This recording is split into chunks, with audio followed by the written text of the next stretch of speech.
Chapter 7. Plan B.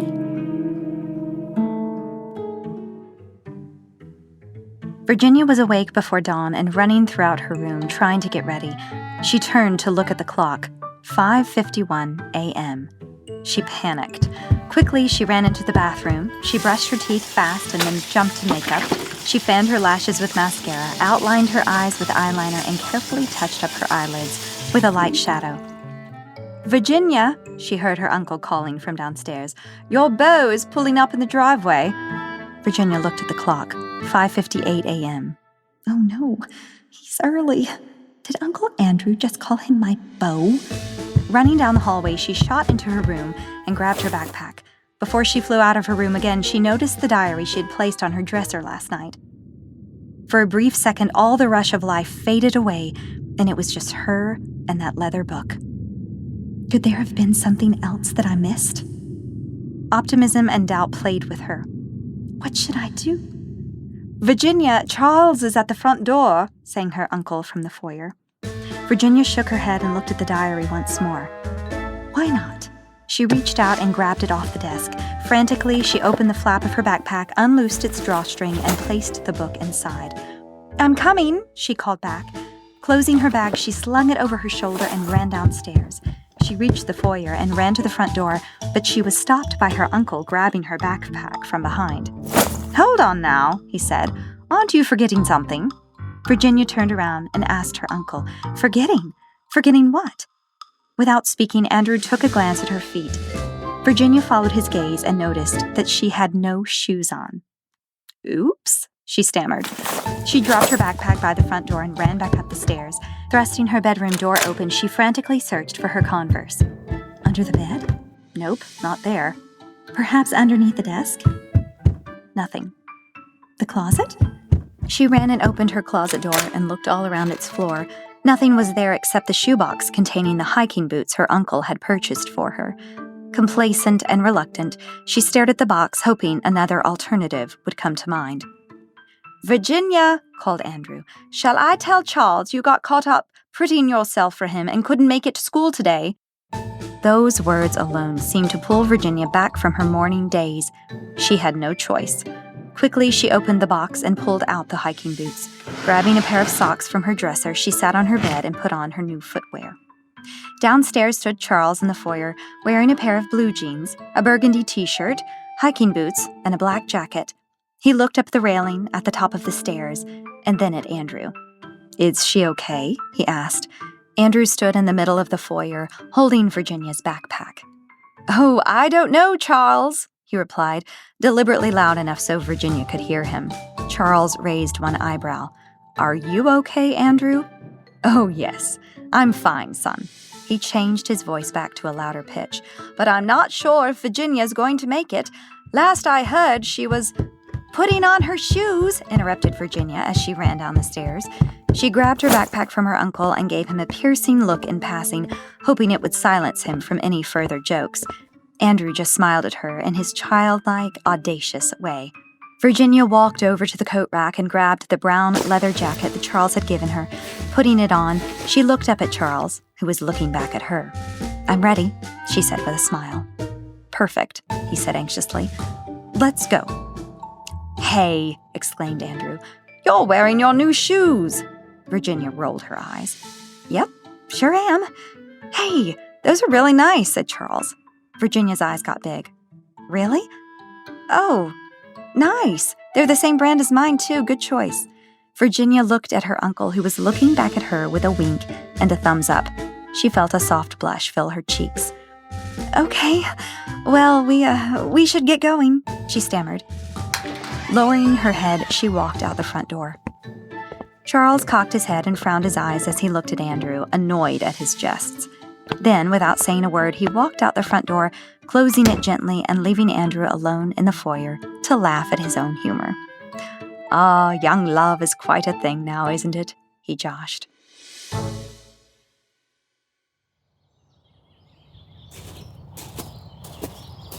The light was faint over the horizon. A blue and black sky was still overhead, and only a few stars remained.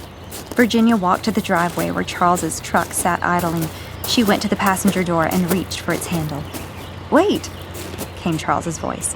Virginia turned and saw him approaching. "What is it?" Charles made it to the passenger door. He reached out and opened the door for her. "There you go." Virginia stood there, staring at Charles for several seconds before breaking free from another daze and slowly climbed into the truck. Once she was inside, Charles closed the door and walked around to the driver's side. She pulled his jacket over her shoulders, smiling at him as he walked around the front of the truck. Charles opened the door and got in the driver's seat.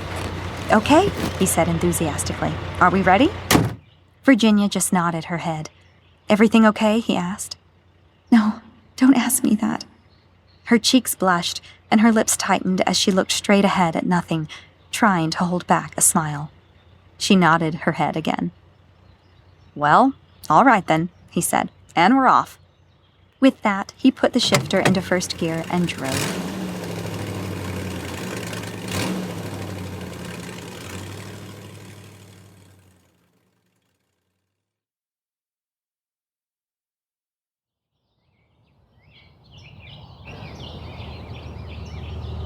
Mason County Square was still sleeping. Only a few streetlights remained on. The sky was starting to brighten to a softer blue and red tone, and the stars began fading into the morning sky. Officer O'Brien and Officer McBride were sitting in their patrol car, parked in front of the courthouse, catching up on their new daily routine. "Help! Help!" screamed a voice behind the squad car. O'Brien looked in his rearview mirror and saw a young woman running down the sidewalk with two men dressed in black following in hot pursuit. O'Brien got out of his car. "Come on," he shouted to McBride in the passenger seat. O'Brien saw one of the men dressed in dark lunging forward, tackling the woman to the ground. The other crook grabbed her by her hair. Her tackler got up, seizing her by the left arm. The woman shouted in a blood-curdling scream, "Help me!" Instantly, one man covered her mouth while they both dragged her into the dark alley behind them. O'Brien could not believe what he was seeing. Without hesitation, he ran to the alley, drawing his pistol from his holster. McBride followed close behind, also unholstering his firearm. Inside the alley, both officers saw the men holding the woman down on the ground, one holding his hand over her mouth and a knife to her throat, while the other took off his belt. "Hold it!" shouted Officer O'Brien. Both men stopped what they were doing and fixed their eyes on the cops. O'Brien and McBride had their iron sights fixed on the culprits. "Let her go," ordered O'Brien. Slowly, both men raised their hands high, never taking their eyes off either cop. "That's better," continued O'Brien. "Now lay down the—" A powerful gunshot from behind interrupted O'Brien, sending him falling to the ground with a bullet hole in the back of his head. McBride spun around and fixed his sight upon a third man dressed in a black trench coat with a dark hood covering his face. The darkly dressed man held his hands up, pointing his gun to the sky. "Drop it!" thundered McBride. The man in dark clothing did not move. "Drop it, or I'll—" "No, you'll do nothing," came a voice behind McBride. He turned around and saw the young woman aiming O'Brien's gun at his forehead. His face grew white and his body numb. The woman stood there as a deadly grin crossed her face. "I'm not going to lie," she said softly. "You really were adorable." But you were," stammered McBride. The woman placed her finger upon his lips. "Shh." She pulled the trigger.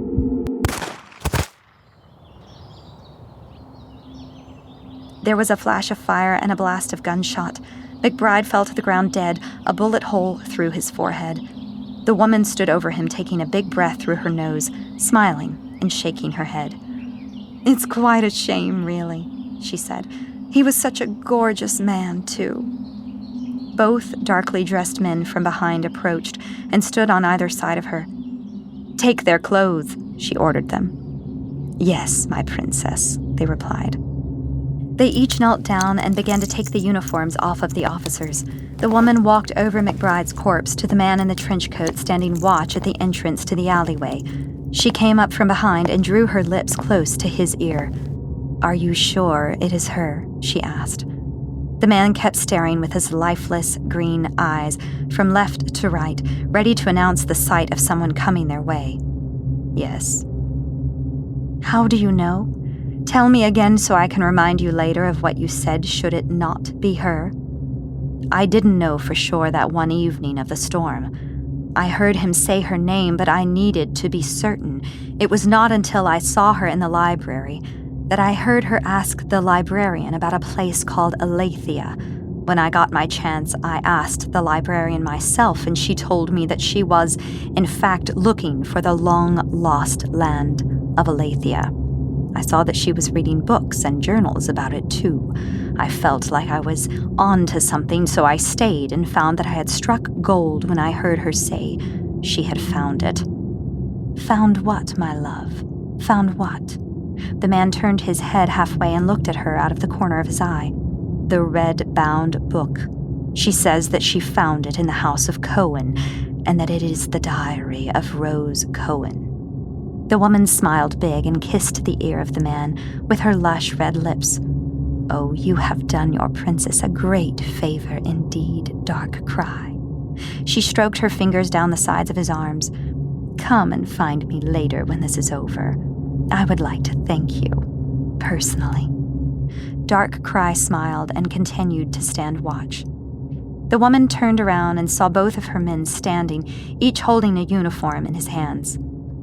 Is this O'Brien's uniform? She asked the man standing to her left. Yes, Princess Eniatha, he replied. She reached out and took it from his hands. I shall wear this one. He was a brave and handsome man. I did find it rather attractive how he came to my rescue so boldly. She took McBride's uniform out of the other man's hands. Dark Cry will wear this one. Dark Cry, she called out, come and change into your new wardrobe, my love. Both men went to substitute for Dark Cry. Their dark hoods veiled their faces from anyone who could see them from a distance. But looking up close, one would notice that these men were no more than 18 or 20 years of age. Even Dark Cry looked to be no more than 19 or 20. A dark spiritual shadow covered them all. Each of their eyes was a pale green, and their skin was pale and tan. Their hair was black and long, trailing down past their shoulders. The woman they called my princess was the same age. Her beauty was mature and bewitching. Her long dark hair trailed down to her waist, her eyes etched with passion, and her lush lips baited with captivation. She was stunning to behold, a mesmerizing vision to conceal the spirit of death, hiding deep within. Eniatha and Dark Cry walked out of the alleyway dressed in O'Brien and McBride's uniforms. Dark Cry pulled his hair behind his shoulders and slipped on McBride's police hat, while Eniatha wrapped hers in a bun before crowning the top of her head with O'Brien's hat. You both know the plan, she told the guards. Yes, my princess, they both said. Without question, they turned right and walked down the sidewalk toward a gray truck parked in the distance.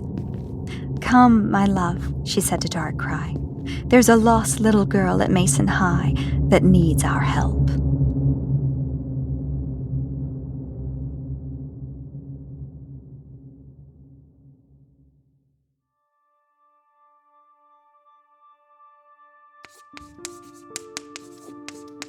Professor Domsworth stood facing the blackboard, writing and lecturing simultaneously.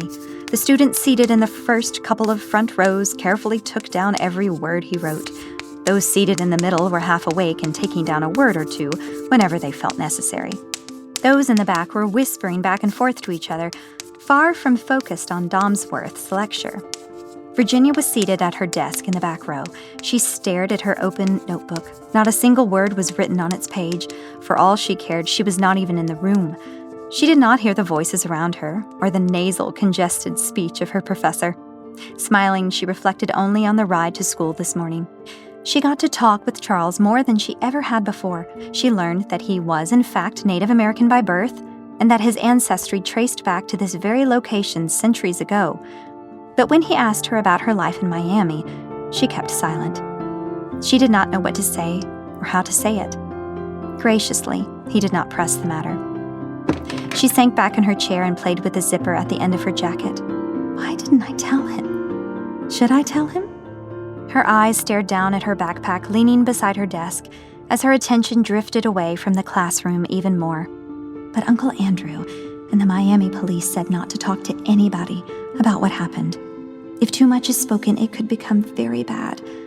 But that doesn't make sense. Uncle Andrew told Professor Domsworth about what happened.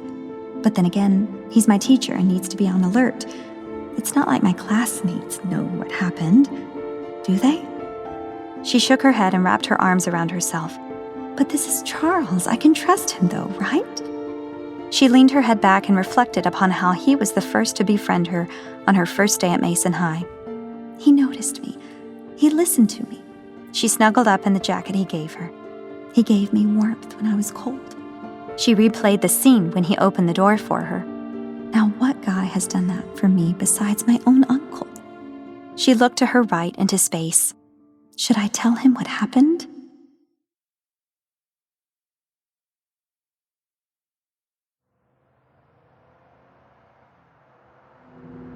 A squad car pulled up into the school parking lot. Disguised as 2 police officers, Darkrai and Aniatha got out of the vehicle.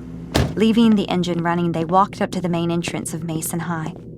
Once inside, they took a left and walked down the main hallway with Darkrai leading the way. Then they turned right and went down another hall. "This way," said Darkrai.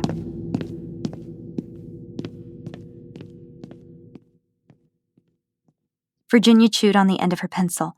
I think it would be okay. After all, he has been trusted with so much already. Uncle Andrew trusts him too. He even allowed him to drive me to school this morning. She tapped the lead end of her pencil upon her notebook, leaving scattered, faint little dots upon its page. I believe I can trust him. He deserves to know the truth.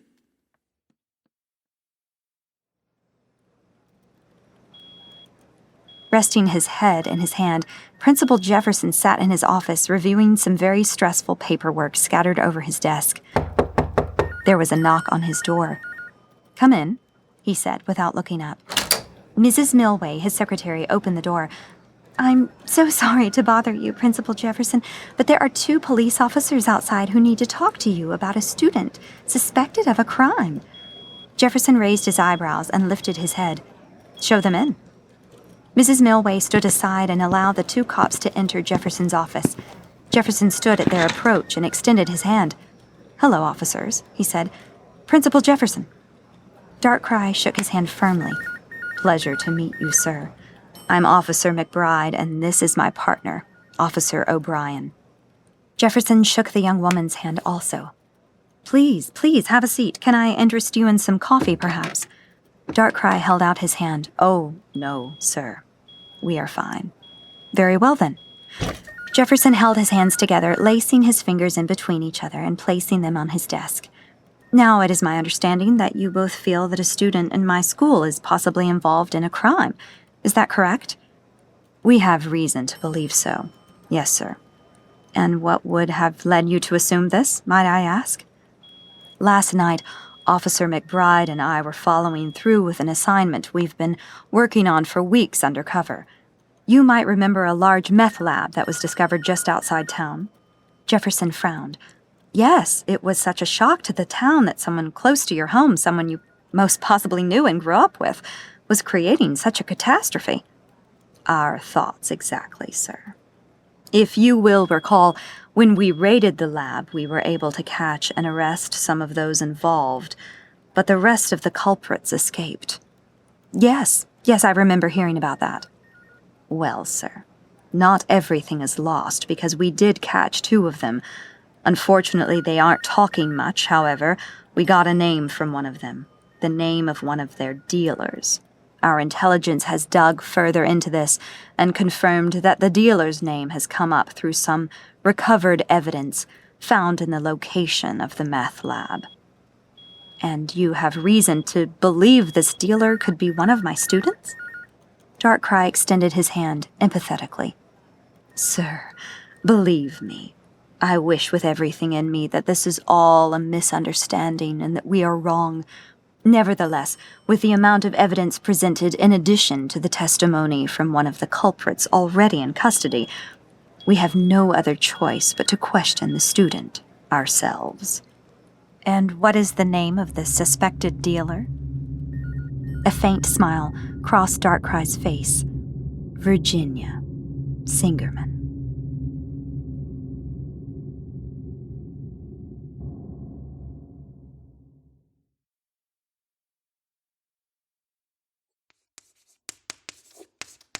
Virginia was trying to think of ways to tell Charles.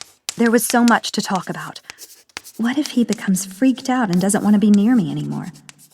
With all the details of her past running through her mind, she realized that she needed to simplify and possibly avoid any material that could present a problem. A long beep echoed in the room, followed by Principal Jefferson's voice coming over the loudspeaker. Would Virginia Singerman please come to the office? Virginia Singerman, to the office, please. Virginia froze. All the eyes of her peers stopped what they were doing and looked at her. Those taking notes in front stopped writing in mid-sentence. Those still waking up became alert, and those chatting in the back of the room stopped in the middle of their conversations. Even Professor Domsworth stopped his lecture. All eyes fixed on her. "Oh," shouted one of the students in the back beside Virginia, "it's always the quiet ones that you have to watch out for." "Silence, Williams," ordered Domsworth. "Just because you're called to the office does not mean you're in trouble." The professor turned his attention to Virginia. "You can wait here, Virginia, for the next couple of minutes if you would like," he said. "This period is almost over, and the bell is about to ring. You may go then if you would like." Virginia nodded her head, accepting Domsworth's request. "Very well," said Domsworth. He then turned around and continued with the last few minutes of his lecture and scheduling homework assignments. Principal Jefferson took a sip of his coffee. "I just don't see how this young girl could possibly be involved with this grand scheme of narcotics. After all, she just enrolled in our school only a few days ago." Darkrai leaned forward in his chair. "Sir, let me ask you about your personal opinion of this girl's character. Does she seem to be quiet all the time and talk very little, or not at all, for that matter?" "Well, she did seem a bit shy at first when she came into my office with her uncle when she first enrolled, but I don't see how that's the main reason for your suspicions." "Let's not forget, sir, our suspicions are based on evidence and a personal testimony by one of the culprits. What I'm trying to do is understand the girl's emotional behavior. Usually the drugs themselves, or even a life of dealing and running narcotics, can emotionally disrupt a teenager's mind. For instance, she might have seen someone shot before. She could have seen someone die of an overdose. Usually these symptoms could cause distress, anxiety, or even, in most cases, complete and total withdrawal from reality, as if she were not in the room. She might try to hide her face because she could feel responsible for something bad that happened. Does that sound like her? Does she seem like she's trying to hide her face in any way?" Jefferson turned his head and stared aimlessly at the far corner of his desk. "Yeah, come to think of it, she always wears this purple hoodie over her head." "That's a classic sign, sir. Now, of course, assuming that she was not a criminal, a jacket like this could easily be nothing more than a piece of her wardrobe. But considering this girl's past reputation, she could fit the profile of the person we are looking for. Sir, if we are right, she could be dealing drugs to the students in your school right now." Jefferson's eyes became inflamed. "We'll see about that." He pulled over his microphone. "And remember," said Domsworth, "this assignment is 25% of your final grade, so it is important that you start as soon as possible, possibly tonight, for instance. Instead of going out, partying, and hanging out with your friends, take some time tonight to get a leg up on this. Sacrifices must be made to achieve greatness." Another loud beep, followed by a loud, intolerant voice, sounded through the school speakers.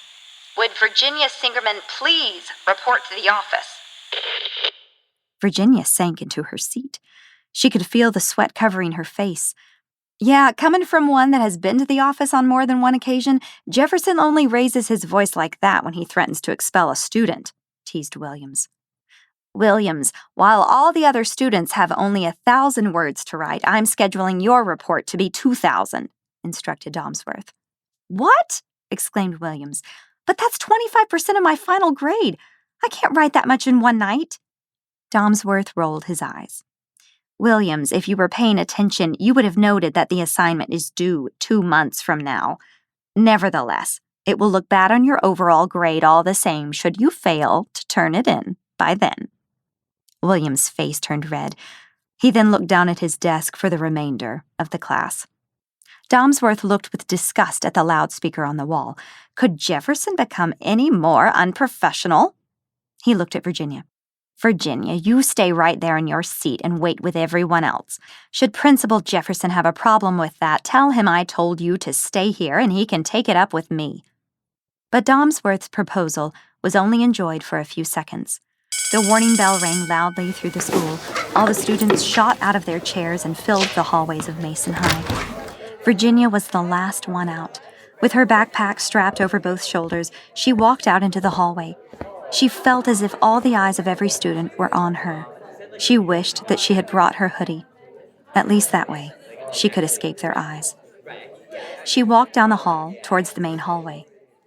Turning left, she pushed through the crowd of students and made her way into the principal's office. In all the shoving and pushing of the waves of students, she felt someone grab her backpack from behind. Instantly, she became horrified, and without thinking, she spun around to face whoever it was. "Hey, you," said the person. Virginia let out a sigh of relief. "Charles, you scared me." "Oh, I'm sorry. My bad." "It's okay. It's fine." "Man, Jefferson sounded really upset over the intercom. Is everything okay?" "I'm not so sure," replied Virginia. "Well, how about I come with you?" suggested Charles.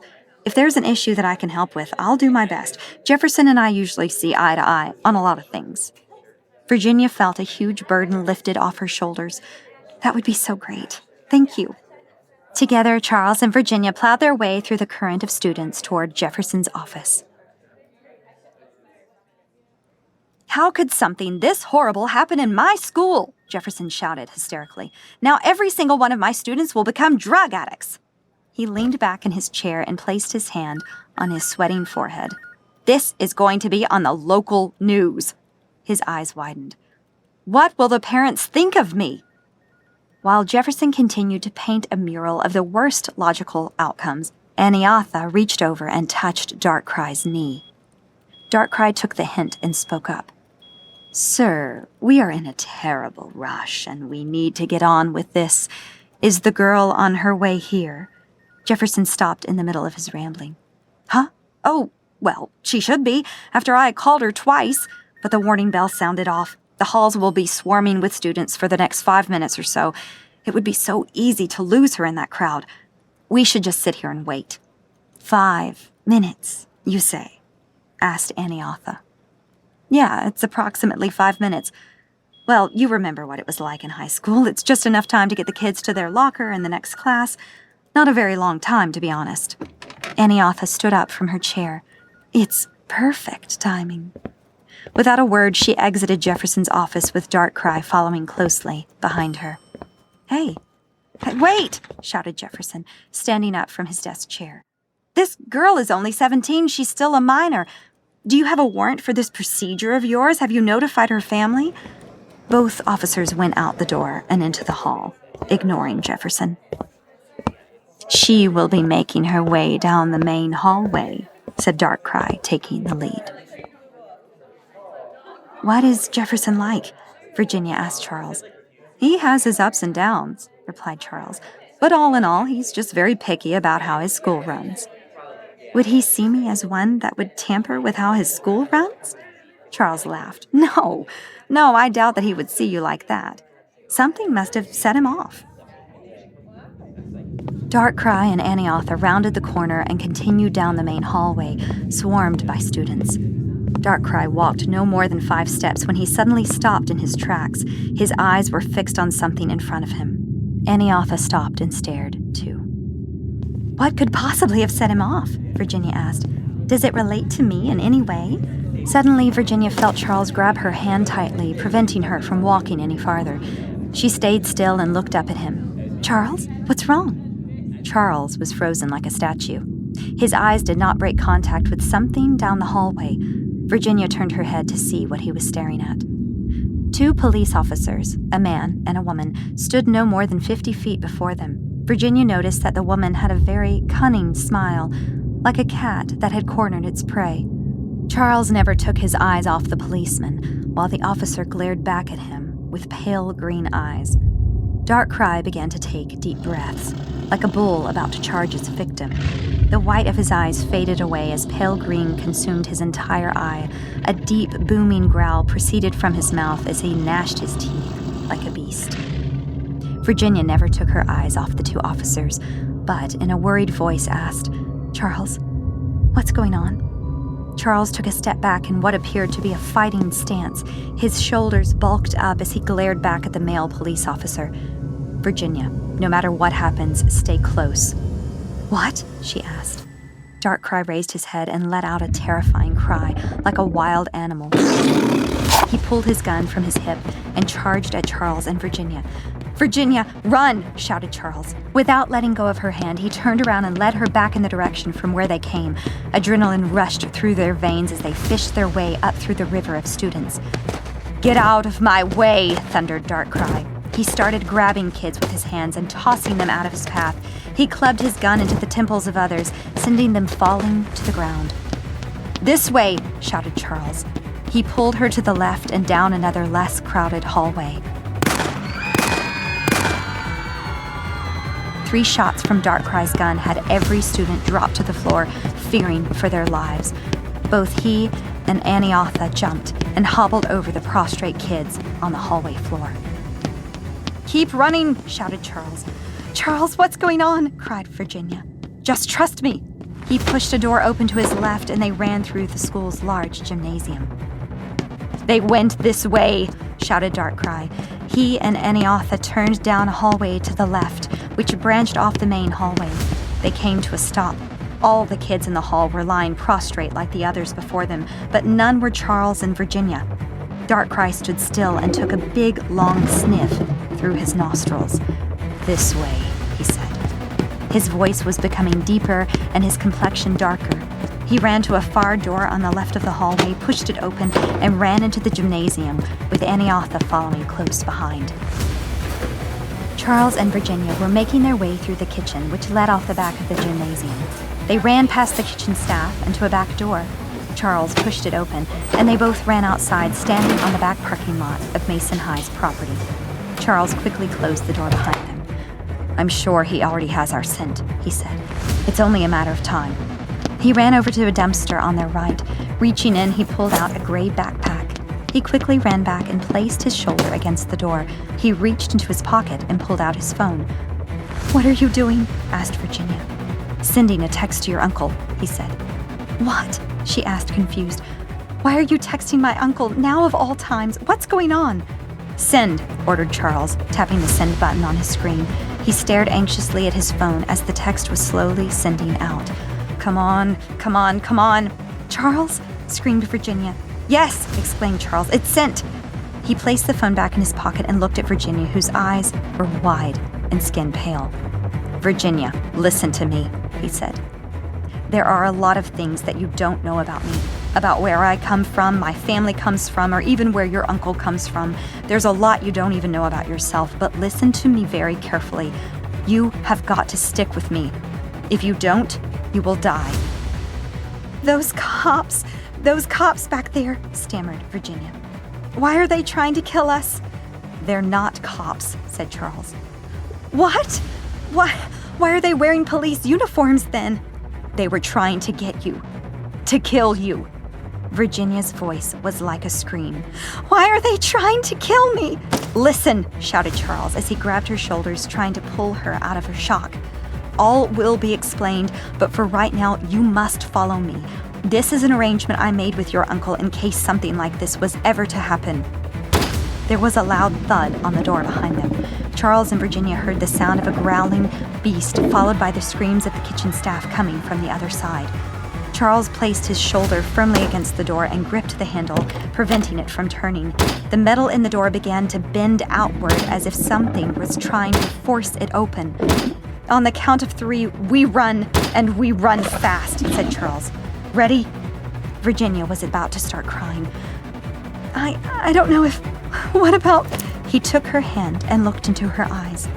"Virginia, I need you to trust me. Do you trust me?" Virginia looked back into Charles's eyes. Those same eyes she looked into when he rescued her from the falling ladder. Those same eyes that befriended her when no one else would. Those same eyes that now wanted to save her. Okay, let's just do something. I trust you. Then run with me, now. She nodded her head. Charles took a deep breath through his nose. 1, 2, 3. Charles took his shoulder off the door, then hand in hand, they dashed across the back parking lot and onto the school football field. "Where are we going?" shouted Virginia. "Into the woods," replied Charles. There was a loud sound of an engine revving up behind them. Virginia looked over her shoulder and saw a gray truck driving across the parking lot toward them. With a powerful rev of the engine, the vehicle bounced off the asphalt and onto the grass field. "Charles!" shouted Virginia. "There's a truck behind us!" Charles turned around and saw the gray truck in hot pursuit. He reached inside his backpack, pulling out a pistol. While running, he fired at the truck behind them, but had no success stopping it. "Get down!" he said, throwing Virginia to the ground. Standing still, Charles held the gun in both hands, took aim, and fired 3 shots. The truck's front right tire flew aflat. It swerved and crashed into the bleachers on the sidelines. Grabbing Virginia's hand, he picked her up. "Come on, they can run very fast. Sprint like your life depended upon it." The back door of the kitchen flew off its hinges. Darkrai stood in the doorframe, with Aniatha behind him. His figure was bulkier, so much so that the seams of his uniform were starting to rip. His canine teeth were enlarged and sharper. The nails on his hands were longer. The darkness around him was thicker than ever before, and his breath sounded like a growling beast. His hat was off. His long black hair fell to the middle of his back and across his chest. He looked far into the distance and saw Charles and Virginia entering the woods beyond the football field. Darkrai gnashed his teeth together, threw his gun to the ground, and began to run. His pace was abnormally faster than any human. He lunged into the air and began to run on all fours like a dog. The 2 guards exited the wrecked truck and followed Darkrai, carrying rifles on their backs. They too were beginning to puff up in strength as darkness surrounded them. Sprinting fast, they ran to catch up with Darkrai. Princess Aniatha was surprisingly faster than them all. Passing Darkrai and the other 2, she made it to the woods first. "Do not let them escape."